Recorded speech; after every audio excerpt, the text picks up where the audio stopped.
So hello everyone, তোমরা আমার video দেখে বুঝতেই পারছো তো আজকে আমি কিভাবে কি করেছি বা কি রান্না করেছি। কারণ হচ্ছে আজকে একটু বৃষ্টি দিচ্ছিলো, আমার মনটা একটু খারাপ ছিল কিছু কারণে, আর বৃষ্টিও দিচ্ছিলো। তারপর হঠাৎ করে আমার বর বলছে কি খাবো, তো বলছে একটু খিচুড়ি বানিয়ে নাও। ওর তো একটু ফেভারিট খিচুড়িটা, আর বৃষ্টি দিলে ওর একটু বেশি ভালো লাগে খিচুড়ি খেতে। তো আমি বললাম ঠিক আছে, অল্প একটা খিচুড়ি খেয়ে নিই। আমি বললাম যে আমি পারবো না, এই চাল দিয়ে পারবো না, উটস দিয়ে করে নেবো, কারণ উটস দিয়ে খাওয়াটা অনেকটা ভালো, বেটার। সো আমি উটস দিয়ে খিচুড়িটা বানিয়েছি। এখানে দেখতে পাচ্ছ কত বাসন ছিল, সবগুলো বাসন একদম চকাচক সাফ করে দিয়েছি। এই যে আমার উটস, তো এখানে উটস দিয়ে দিয়েছি 4 চামচ উটস দিয়েছি।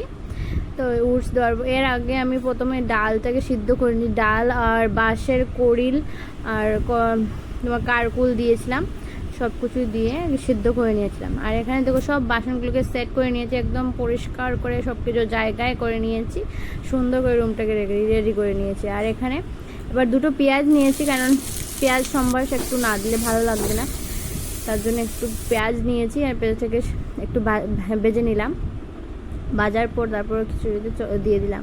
আর এখানে এখন সম্বাস দেওয়ার জন্য অল্প, কারণ শুকনো মরিচ ছিল না ঘরে, তো অল্প পরিমাণে শুকনো মরিচ দুটো আর 5 ফোড়ন দিয়ে একদম সম্বাস দিয়েছি। এত ভালো লাগছিল খেতে, কি বলবো। আর উঠছে খিচুড়িটা একটু বেশি মানে কি বলবো, কি বলে আঠালো আঠালো ভাব থাকে।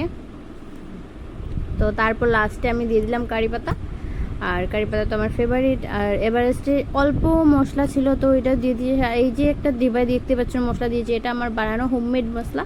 তো কেউ যদি লাগে তাহলে আমাকে বলতে পারো, সেটা আমি নিজেই বানিয়েছি। গরম মশলা বলতে মিট মশলা আর কি, গরম মশলা নয়, এটা মিট মশলা বানিয়েছি। আর কেউ যদি লাগে আমাকে বলতে। তো ফাইনালি আমাদের খিচুড়ি রেডি হয়ে গেছে। আর এখানে বাঁশকড়িল দুপুরবেলা রান্না করেছি, বাঁশকড়িলের সাথে খিচুড়ি আর পাঁপড় ভাজা, আর একটা করে পেঁয়াজ নিয়েছি, খুব টেস্টি হয়েছে। So okay tata.